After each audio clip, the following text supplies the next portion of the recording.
오늘은 베드로후서 2장 1절부터 10절 중반절의 말씀을 통해서 거짓 선지자들과 거짓 선생들 하는 제목을 가지고 함께 은혜를 나누고자 합니다. 성경 말씀은 하나님의 말씀입니다. 또 이 하나님께서 사람을 사용하셔서 우리에게 교훈하시는 하나님의 메시지입니다. 이 초대교회, 그러니까 교회가 형성되는 그 초대교회도요, 이 거짓된 것들이 참 많았는데요. 예수님께서 승천하신 이후에 이제 교회가 하나하나 형성되기 시작했습니다. 믿는 사람들이 모여서 예배하고 믿는 사람들이 모여서 또 말씀을 가르치고 하는 일이었습니다. 그런데 사람들이 모이는 곳이기 때문에 거짓을 배제하기가 참 어렵다 그 말이죠.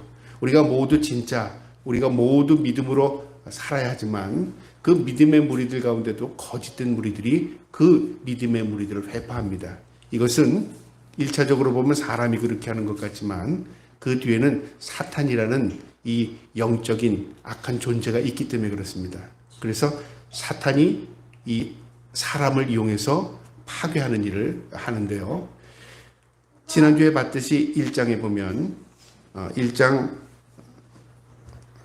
20절에 먼저 알 것은 성경의 모든 예언을 사사로이 풀 것이 아니니 예언은 언제든지 사람의 뜻으로 난 것이 아니요 오직 성령의 감동으로 하심을 받은 사람들이 하나님께 받아 말한 것이니라.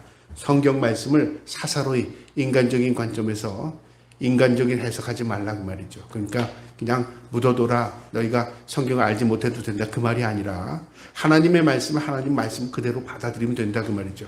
그걸 인간적인 자의적인 해석을 하고 또 인간이 자신의 유익을 위해서 해석하고 이러다 보면 결국 말씀이 왜곡되고 전혀 다른 말씀으로 빠질 수 있다 그 말이죠. 그러니까 한마디로 말하면 말씀을 읽되 마음에 새기되 이 말씀을 내 멋대로 해석하지 말라 그 말이죠. 왜 이 교훈을 했냐면요, 초대교회 이단들이 이처럼 득실거렸기 때문에 그렇습니다. 판을 쳤기 때문에 그렇다 그 말이죠. 초대교회 성도들은 주로 소망 가운데 내세를, 그러니까 앞으로 우리가 갈 천국을 소망하며 살았습니다. 그래서 고난 가운데서도 그 믿음을 지켰고요. 그 고난이 올지라도 우리가 이 땅이 전부가 아니라는 그 믿음으로 살았습니다. 그런데 이 초대교회 성도들에게요, 예를 들어서 천국이 없대. 만약에 그러면 어떻게 생각할까요? 내가 그 믿음을 지키며 사는 게 천국이 있는 줄 알았는데 천국이 없어? 그럼 내가 이렇게 살 필요가 없네? 그렇게 생각할 수 있잖아요.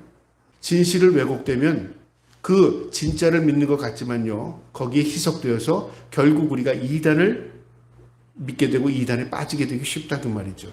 그래서 베드로 사도가 초대교회 고난에 있는 성도들에게 너희의 믿음을 굳건히 하되 말씀이 왜곡되지 않도록 믿음을 지키고 기도하고 하나님의 말씀을 붙들고 살아라.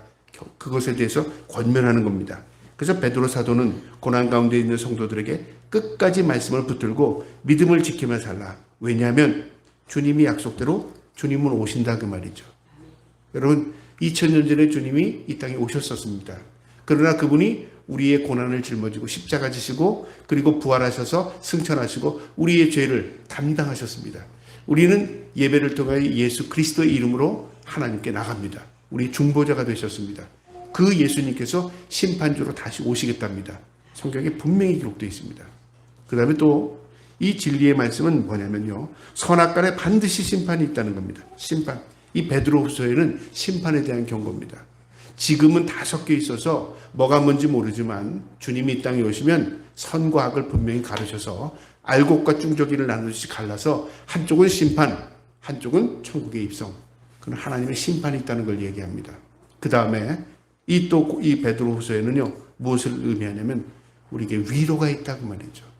여러분 위로는 힘들고 애쓰고 수고한 자에게 상이잖아요. 위로입니다. 경기에 열심히 달린 사람이 1등을 하면 그게 위로가 되고요. 공부를 열심히 해서 좋은 상을 받으면 그게 위로가 됩니다. 또 열심히 부모 말을 잘 들었는데 부모의 칭찬과 또 격려가 있으면 그게 위로가 되는 거죠. 하나님 우리 아버지십니다. 하나님께서 우리 인생을 잘 달려간 걸 보시고요. 주님 만나는 그날 우리를 위로하십니다. 그 위로가 상급입니다. 그래서 이 베드로후서에는요, 하나님의 위로가 반드시 있다. 주님이 이 땅에 오신다는 대로 말씀하신 대로 오신다. 그때는 심판이 있다. 그것 지금 얘기하는 겁니다. 이제 오늘 이 본문의 내용은요, 이런 초대교회의 혼란한 상태에서 말씀이 왜곡되는 상태에서 너희가 경계해야 할 것이 있는데 거짓 선생들, 거짓 교사들을 경계하라. 거짓된 선지자들을 경고하는 내용입니다. 여러분, 오늘날 우리가 기독교가 어느덧 예수님이 오신 이후에 2000년의 세월을 지냈고요. 세계 방방곡곡에 교회 없는 곳이 없습니다. 또 기독교인과 폭발적으로 많이 성장했습니다. 그런데 그 이면에는 이단도 수없이 많습니다. 또 이단뿐만 아니라요. 하나님의 말씀이 왜곡돼서 이제는 하나님의 말씀을 온전히 찾기가 힘든 세대가 되어버렸습니다. 그것뿐이겠습니까? 우리가 오늘날도 거짓 선지자들, 거짓 교사들이 얼마나 많은지 몰라요. 여러분, 온전한 교단에 서 있기 때문에 저 사람은 거짓된 자가 아니라고 말할 수 있을까요? 아닙니다. 아주 온전하고 보수적인 교단에서도요, 거짓된 선지자들이 얼마나 많은지 몰라요. 우리나라도 그 중에 하나입니다. 여러분, 정통이라는 게 거짓이 아니라는 옛날에는 그런 말로 표현했는데요. 오늘은 정통이라는 말이 무엇이 정통이라는 말이야? 모두 거짓에 희석되어 있기 때문에 정통, 하나님의 말씀을 정통적으로 찾는 그런 교회, 그런 목회자를 찾기가 참 어려운 시대입니다. 그래서 우리가 성경을 바로 이해해야 합니다. 바로 알아야 된다 그 말이죠. 그래서 이 경고의 메시지는 우리에게, 개개인에게 주는 하나님의 권면이기도 하고요. 특별히 목사에게 하나님께서 경고하는 메시지이기도 합니다. 너 거짓 선지자 되지 마라. 거짓 선생 되지 말라. 그런 경고이기도 합니다. 자, 그렇다면 오늘 이 말씀에서 거짓된 것을 하나님께서 어떻게 하시는가? 어떻게 우리가 거짓을 구별할 수 있는가? 말씀을 통해서 깨달을 수 있는 저와 여러분 되기를 주님의 이름으로 축복합니다. 자, 그럼 본문을 보겠는데요. 본문 2장 1절에 그러나 백성 가운데 또한 거짓 선지자들이 일어났었나니, 그러나라는 건 뭐예요? 윗문장과 연결하는 거잖아요. 하나님의 말씀을 사사로이 풀지 말라. 그러니까 거짓 선지자들은 자신의 유익을 위해서 하나님의 말씀을 이용하는 겁니다. 성경을 읽는데 성경을 자신의 목회로 위해서 이용하는 걸, 거짓된 거죠. 그런 게 뭐가 있을까요? 성경 말씀을 왜곡되는 게 뭐가 참 많습니다. 예를 들어 기도 많이 하면 하나님께서 복 주십니다. 11조 많이 하면 하나님께서 천국 가게 하십니다. 그것은 캐톨릭에서도 그랬습니다. 베드로 성전 짓기 위해서 헌금을 모아서 그것을 계속 그들을 그 건물 짓는 데 투입을 했습니다. 그리고 심지어는 연복회에 돈이 떨어지는 소리를 듣고 하나님께서 그에게 면제, 그러니까 그 죄를 용서하신다. 심지어는 죽은 사람의 죄까지도 용서한다는 그런 터무니없는 얘기를 한 거죠.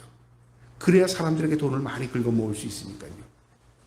여러분, 그런 식으로 이용하게 되면 어떻게 될까요? 결국 하나님의 말씀을 왜곡되고 잘못 인식하는 겁니다. 그러면 그런 의식을 가지고 있는 사람들은 다른 사람을 정죄하는 거죠.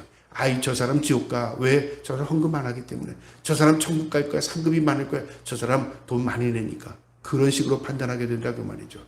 여러분, 이게 왜곡입니다. 이게 결국은 자신이 열심히 믿었으나 자신도 하나님과 관계없는 믿음이 되는 거죠. 만약에 목사가 이렇게 이용을 했다면 그건 목사가 지옥 갈 뿐만 아니라요. 그것은 교회를 망하게 하는 것이죠. 그래서 하나님의 말씀이 왜곡되지 않게끔 목사는 길잡이 역할을 해야 되는 겁니다. 분명한 말씀, 분명한 방향 제시를 해줘야 되는 겁니다. 이처럼 백성 가운데는 거짓된 선지자들이 일어났다. 이 교회 안에 거짓된 선지자가 있다 그 말입니다. 백성들 가운데, 여기서 말하는 백성은 믿음의 무리들 가운데 거짓된 자들이 이미 들어가 있다. 언제부터요? 예수님 승천한 이후 초대교회 2, 3세기부터 이미 거짓된 많은 사람들이 있었습니다. 자, 이들은요, 성경에 보면 너희 중에 거짓 선지자들이라고 말하는데 하나님의 말씀을 왜곡되게 합니다. 태초에 에덴 동산에서요, 하와를 유혹한 것도 사탄인데, 사탄이 어떻게 유혹하냐면요, 전혀 터무니없는 말을 하지 않습니다. 하나님의 말씀을 왜곡하는 겁니다. 하나님이 이것을 먹지 말라고 하더냐?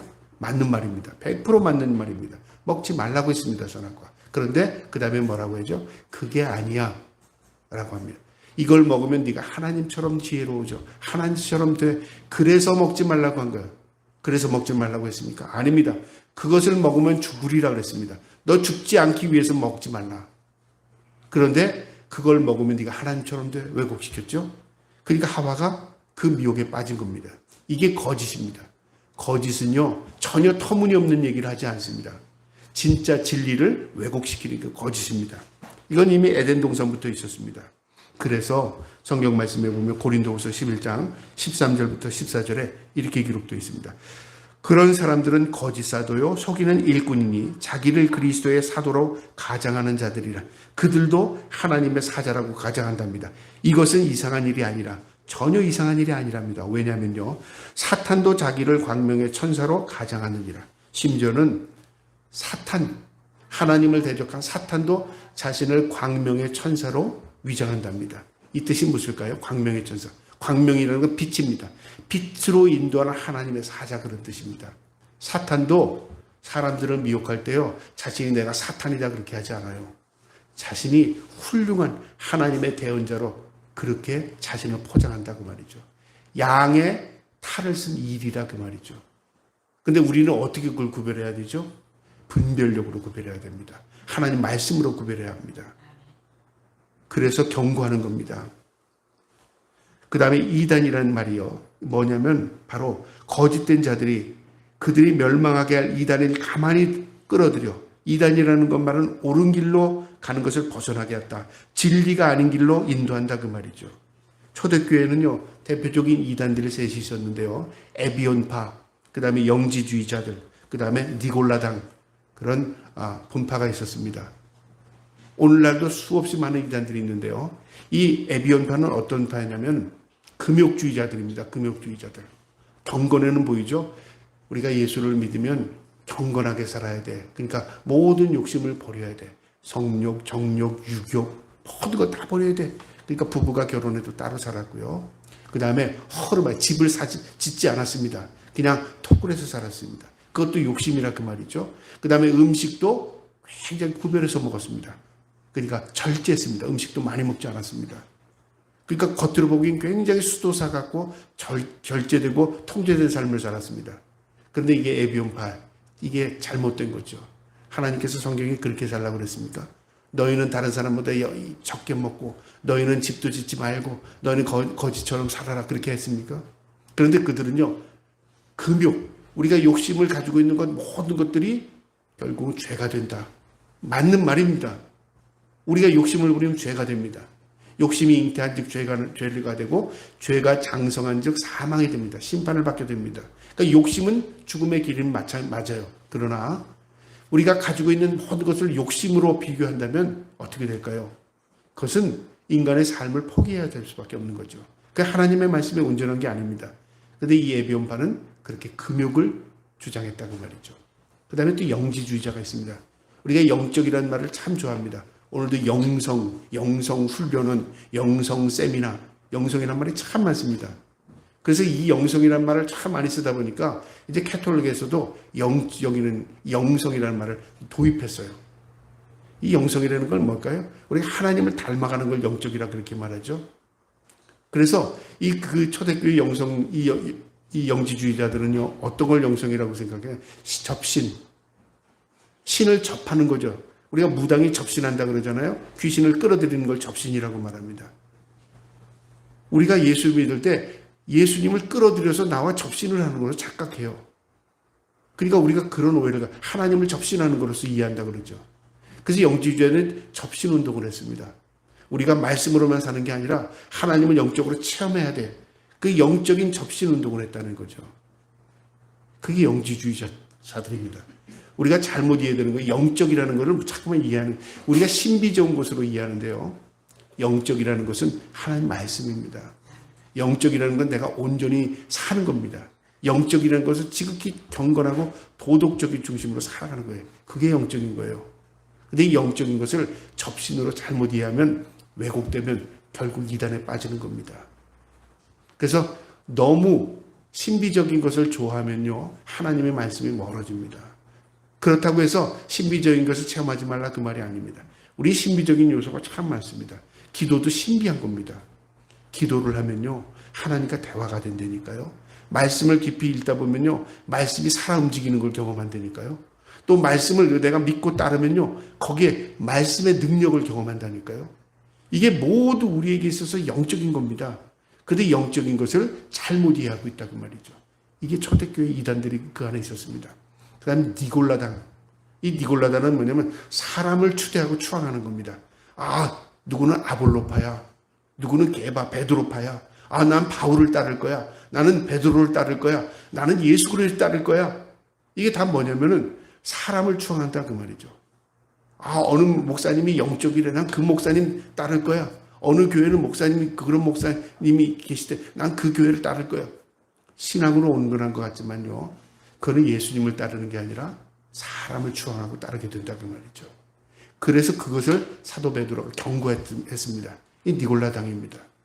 이처럼 이단은요, 우리도 생각하기 이전에 많은 곳에서 이단들이 계속 기승을 부립니다. 올해는 더하죠.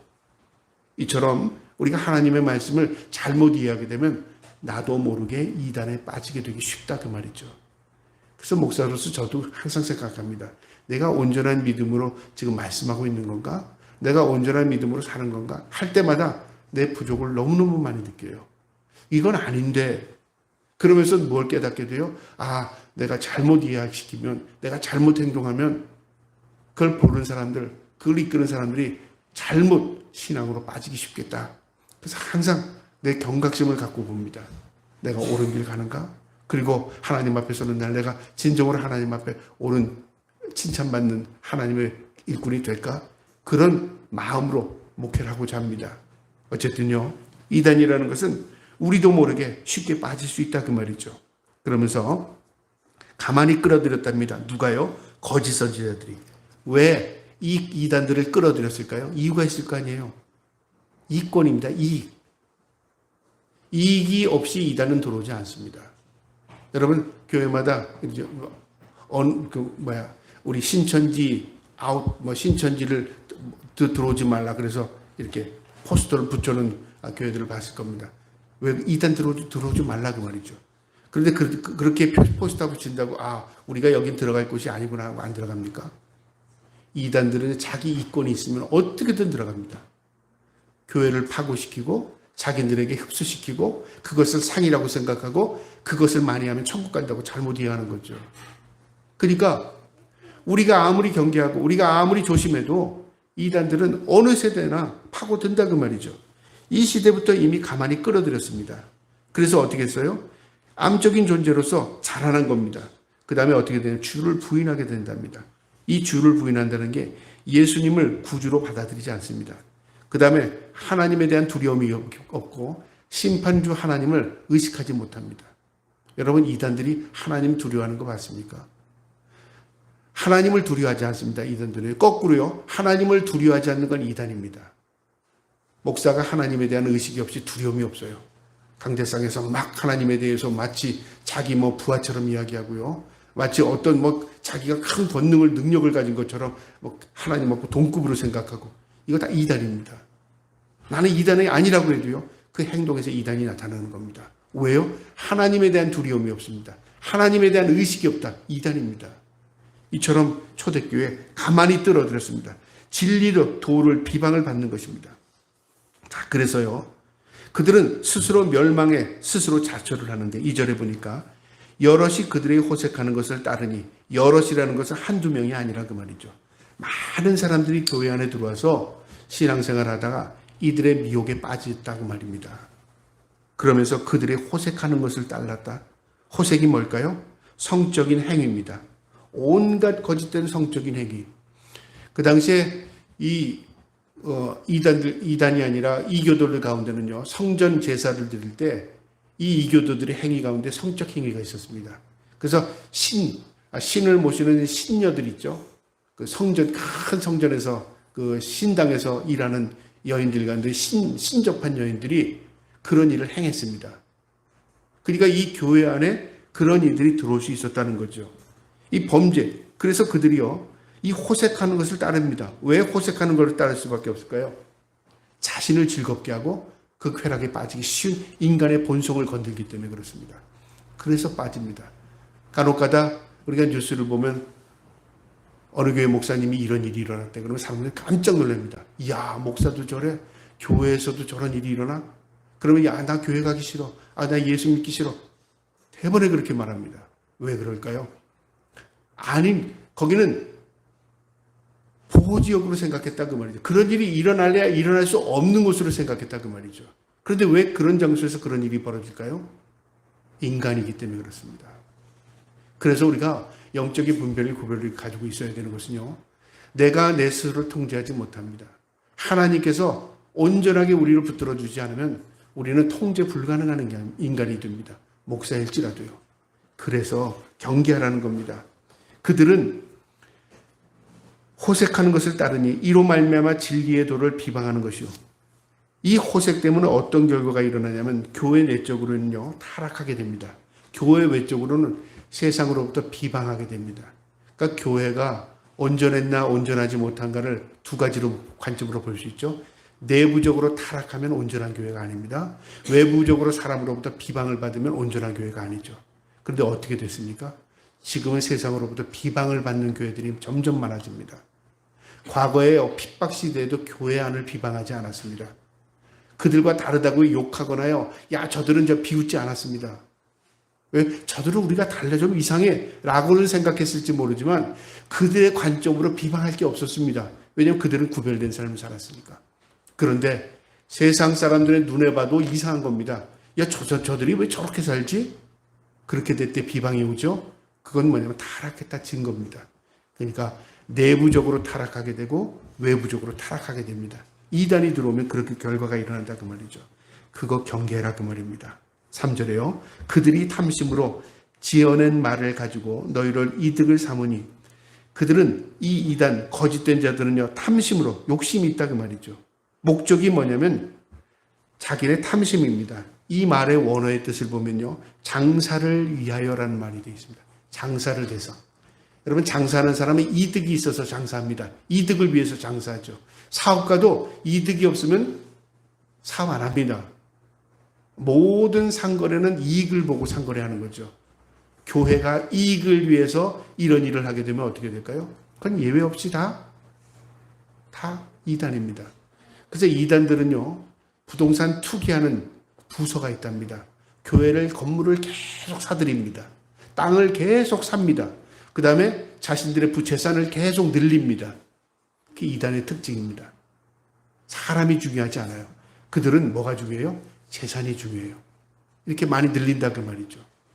이처럼 이 자신들의 이익을 위해서 이단들은 들어오는 겁니다. 목적이 분명합니다. 그들은 탐심으로 지어낸 말을 가지고 이득을 삽니다. 이 지어낸 말이라는 건 뭘까요? 거짓된 말이죠. 그 말로 자신들의 이익을 삼습니다. 그들의 심판은 옛적부터 지체하지 아니하며 그들의 멸망은 잠들지 아니하니라. 이 말이 무슨 말이냐면 하나님의 경고, 하나님의 심판을 거두지들이 않는다 그 말이죠. 하나님의 심판이 작정된 자들이라 그 말입니다. 그들을 따르는 자도 심판받고요, 그들을 이끄는 자도 심판받고요, 그들의 집단도 심판받을 수밖에 없습니다. 왜요? 하나님과 전혀 없는 단체이기 때문에 그렇습니다. 그래서 중요한 겁니다.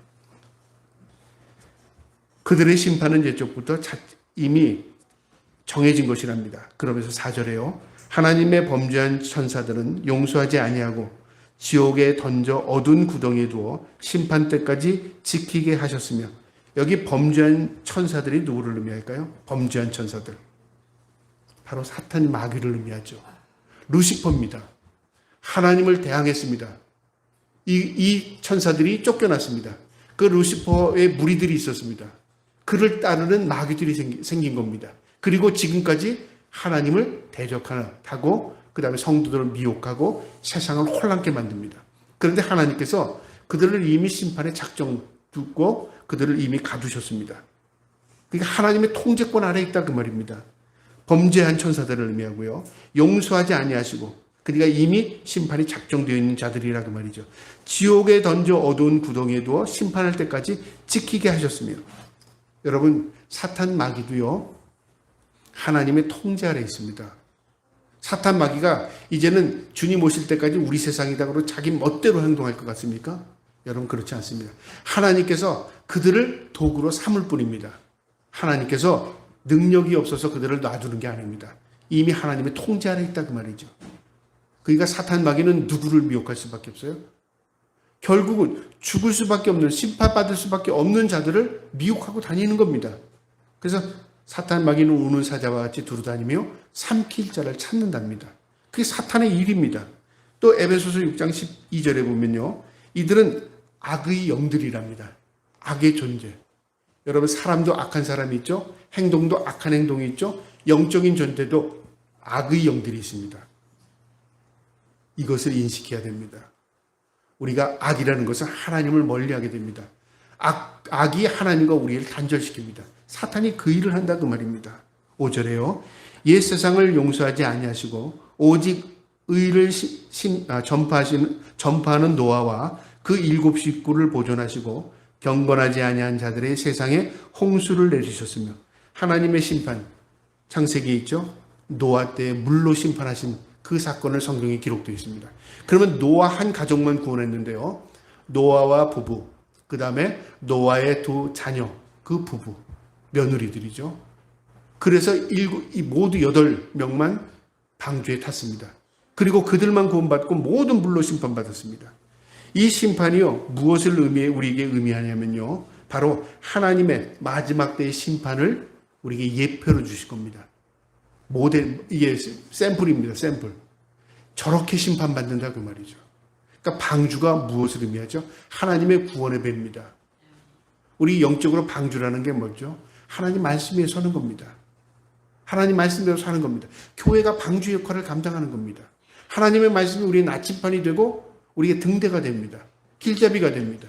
그런데 그 길잡이 나침판을 잊어버리면 방향을 잃어버리죠. 교회가 방주 역할을 제대로 감당하지 못하면 어떻게 될까요? 모두 침몰하게 되는 겁니다. 교회 안에 올라탄 사람들이. 그래서 중요한 겁니다. 주님께서 이 노아의 홍수를 통해서 심판하셨습니다. 그 다음에 6절에요. 소돔과 고모라 성을 멸망하기로 작정하여 제가되게 하사 후세에 경건하지 아니한 자들에게 본을 삼으셨으며, 또 본이 있는데 소돔과 고모라라는 한 성을 심판하셨습니다. 불유황으로. 그러니까 화산이 폭발하고 땅이 갈라지면서 그 안에서 불덩어리가 나오고 온통이 불바다가 됐습니다. 그럼 소돔과 고모라는 어떤 성이었을까요? 성적으로 매우 매우 타락한 성이었습니다. 하나님께서 롯을 구원하기 위해서요, 천사를 그곳에 보냈는데, 심지어는 이 사람들이 천사가 남자 형상이었거든요. 이 남자들이 천사를 붙듭니다. 우리와 관계를 갖겠다고. 성적으로 이만큼 타락했다 그 말이죠. 남자가 남자를 관계를 갖기 위해서 천사를 붙들려고 했어요. 그때 천사들이 그들의 눈을 다 멀게 만듭니다.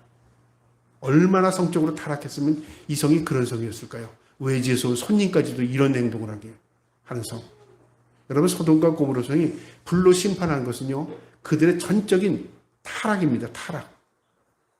오늘날 우리가 세상을 어떻게 바라보죠? 점점 좋아지는, 점점 윤리적이고 도덕적인 세상이 될까요? 법망도 점점 세미해지고, 사람의 복지도 점점 세심해지고, 세상에 또 경제력도 점점 부강해지고, 그러니까 인간이 좋아지는 세상이 점점 되어질 것 같잖아요. 그런데요, 세상이 점점 인간들의 관점에서 좋아지는 세상을 만들수록요, 인간은 점점 성적으로 타락한다는 겁니다. 7절에요. 무법한 자들의 음란한 행실로. 이 무법이 뭔지 아십니까? 변태적인 성행위를 의미합니다. 이 무법한 행위, 본성과 양심을 거스리는 행위입니다. 이게 바로 무법한 자들입니다. 음란한 행실로 말미암아 고통당하는 의로운 롯을 건지셨으니.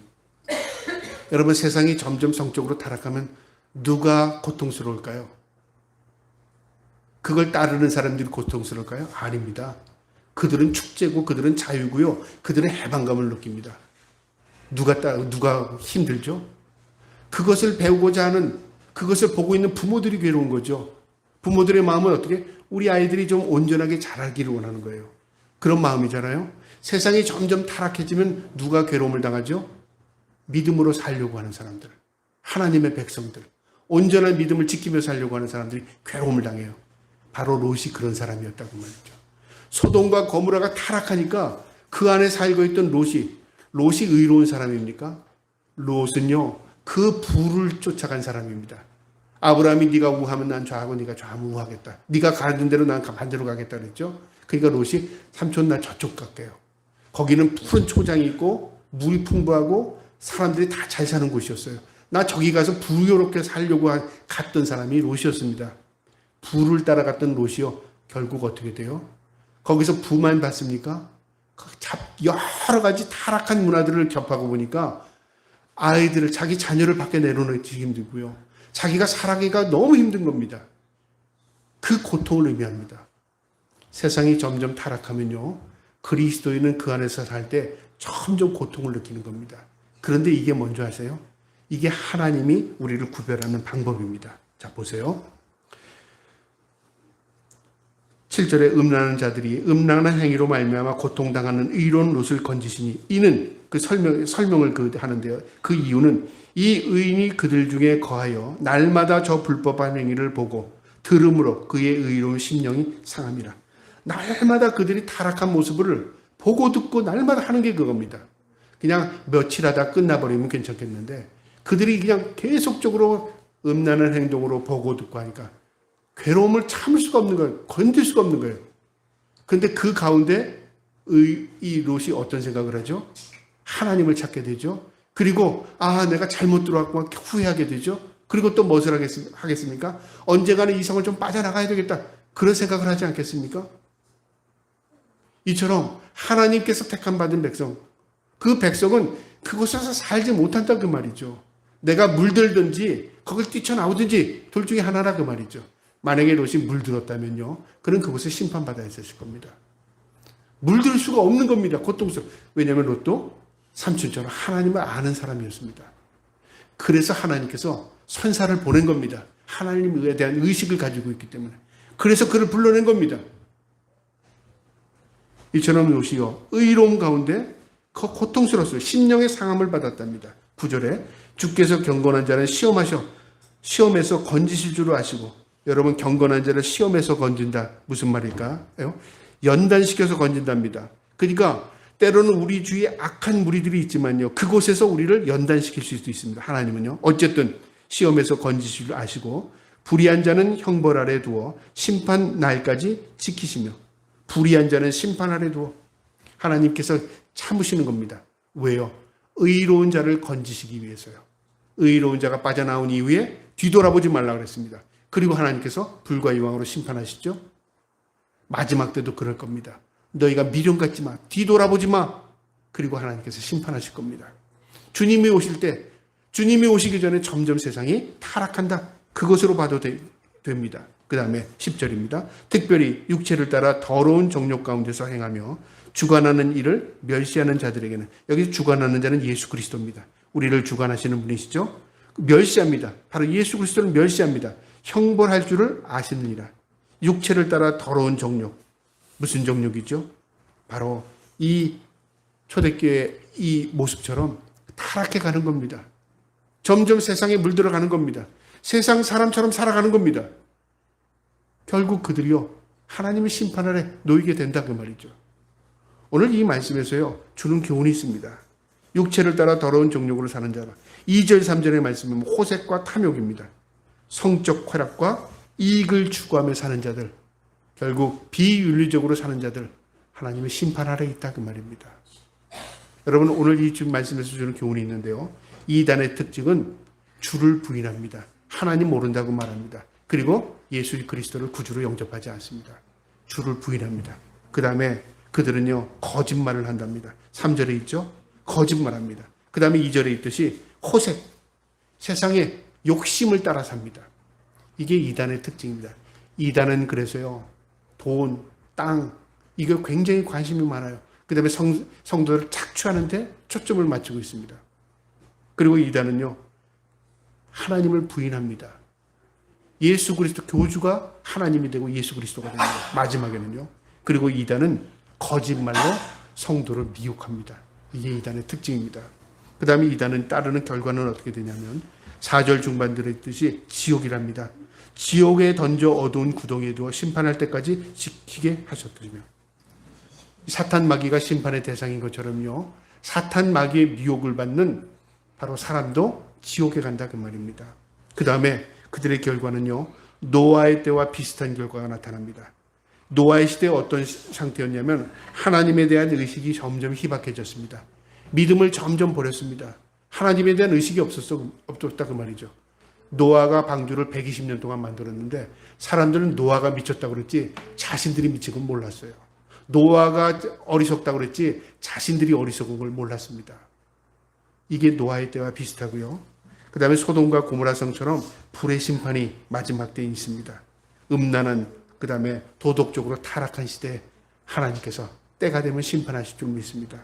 그 다음에 마지막으로 주는 교훈은요. 하나님의 심판의 특징을 이야기해 주는데요. 오늘 본문은 경건한 자를 믿음의 시련 가운데 구원하신답니다. 마치로처럼 고통스럽습니다. 하나님 주님 주 예수의 오시옵소서. 여러분 성경 맨 마지막에 주님의 오심을 기다리는 게 마라나타라고 말하거든요. 왜 주님이 오셨으면 좋겠습니까? 내가 잘 사는 사람은 주님 오시는 걸 별로 좋아하지 않아요. 왜요? 내가 행복하고 내가 즐거운데 왜 주님이 오시려고 그래? 좀 늦게 오셨으면 좋겠지. 그런 생각하잖아요. 고통스러운 사람이 빨리 오셨으면 좋겠어요. 이 고통에서 벗어나고 싶어서요. 그렇잖아요. 몸이 아픈 사람은요. 그 육체를 벗어나고 싶어서 아유 내가 참 죽었으면 좋겠다. 그런 말을 하는 사람도 있습니다. 왜 그럴까요? 고통을 벗어나고 싶다 그 말이죠. 우리 성도가 영적으로 고통에 짓눌리게 되면 벗어나고 싶습니다. 그때 무슨 고백이 있죠? 주님 빨리 오세요. 주님 빨리 오세요. 이건 뭐냐면 내 입으로 시인하는 것뿐만 아니라 주님이 오심을 고대하는 것이고요. 주님의 관점에서는 주님이 오실 날이 점점 다가오는 겁니다. 성경은 우리에게 그거 가르쳐 줍니다. 그 다음에 심판의 특징은요. 불의한 자는 형벌로 심판하신답니다. 불의한 자는 심판, 그러니까 뭐야? 그냥 간단하게 천국 가고 너희들은 지상에 버려두고 그게 아닙니다. 하나님의 택함 받은 백성은 천국 가지만 천국 못 가는 사람은 지옥에 간다 그 말입니다. 형벌이 있다 그 말이죠. 무서운 형벌이 있답니다. 여러분 그거 오늘 이 베드로 후서가 우리에게 가르쳐주는 교훈입니다. 저와 여러분이 이 말씀 마음에 두시고 세상이 점점 악해지고 거짓된 자들이 점점 활개치는 시세상에 살지만 말씀의 분별력을 가지고요. 늘 성경 읽고 우리 마음속에 이 말씀 되새기며 또 주님 바라보며 소망 가운데 살 수 있는 저와 여러분 되기를 주님의 이름으로 축복합니다. 아멘.